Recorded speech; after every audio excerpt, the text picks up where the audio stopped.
Pemirsa, terima kasih Anda masih bersama kami di Tafsir Al-Misbah. Jika ingin beriman, kata Allah, perhatikanlah alam raya ini. Karena jika kamu memperhatikan alam raya ini, maka sampai pada kesimpulan bahwa ini semua ada yang menciptakan. Kita akan lanjutkan kembali ayat kita. Silakan Pak, uraian kita. Baik, kita lanjutkan. Jadi ada pesan-pesan Tuhan kepada Nabi Muhammad yang oleh Allah disampaikan kepada orang-orang musyrik yang meragukan. Oh, siapa tahu ini bisa berubah.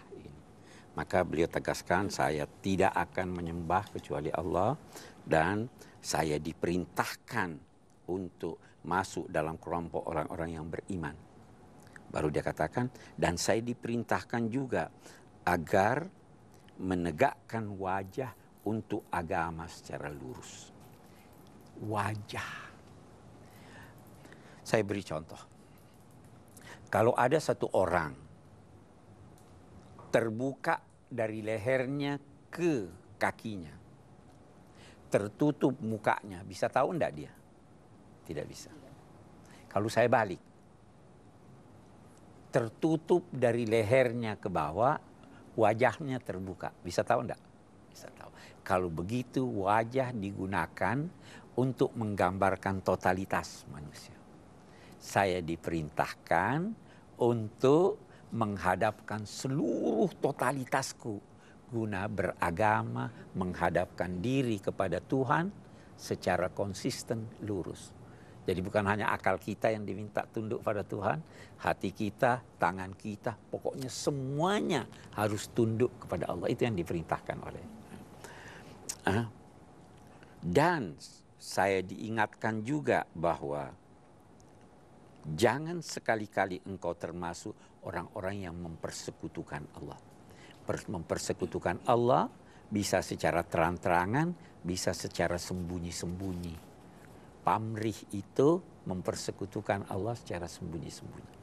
Dan saya dipesan juga, jangan sekali-kali kamu menyembah siapapun selain Allah. Karena kalau kamu menyembah yang selain Allah itu, dia tidak akan memberi manfaat kepadamu walau kamu sembah dia. Dan tidak juga memberi mudarat kepada kamu walau kamu tidak sembah dia. Termasuk orang-orang yang zalim. Sebenarnya Nabi Muhammad tidak mungkin berkata begitu. Tapi ini dia sampaikan kepada orang yang meragukan. Ya kan? Oke, kita lanjutkan. Baru dia katakan, ketahuilah wahai Nabi Muhammad, seandainya Allah menyentuhkan kepadamu sesuatu yang tidak menyenangkan kamu, maka tidak ada yang bisa menyingkirkan apa yang tidak menyenangkanmu itu kecuali Allah. Dan apabila Allah menghendaki suatu kebaikan, maka tidak ada yang dapat menampik kebaikan itu menimpa siapa yang dikehendakinya. Nah, saya hanya mau ingin garis bawahi sedikit di sini. Kita perhatikan redaksi ini. Kalau Allah menyentuhkan kepadamu suatu hal yang tidak menyenangkan, maka tidak ada yang menyingkirkannya kecuali dia. Kecuali, ada kata kecuali. Tapi waktu dia berbicara tentang apabila Allah menghendaki kebaikan, dia tidak pakai ada kecuali. Dia hanya berkata, maka tidak ada yang dapat menampik, menghalangi kebaikan itu untukmu. Pelajaran yang pertama. Kalau Allah menyentuhkan sesuatu yang tidak menyenangkan, itu sebabnya karena Anda. Karena itu tidak ada yang bisa menyingkirkannya kecuali dia. Nah, yang kedua, kalau Allah menghendaki kebaikan, dia tidak sebut kecuali, tapi dia katakan tidak ada yang dapat menampiknya kebaikan itu. Nah, ini maknanya semua yang dari Allah itu baik. Makna yang kedua, kalau Anda menghendaki kebaikan, jangan batalkan kebaikan Anda. Yusibu bihi may yasha'u min ibadih, Allah menganugerahkan, memberikan kebaikan itu kepada siapa yang dikehendakinya, dan dia Maha Pengampun lagi Maha Penyayang. Surah ini kemudian menutup Wahai seluruh manusia, telah datang kebenaran kepada kamu. Dia datang dari Tuhan yang memelihara kamu. Siapa yang memperoleh petunjuk, maka petunjuk yang diperolehnya itu adalah untuk keuntungan dirinya.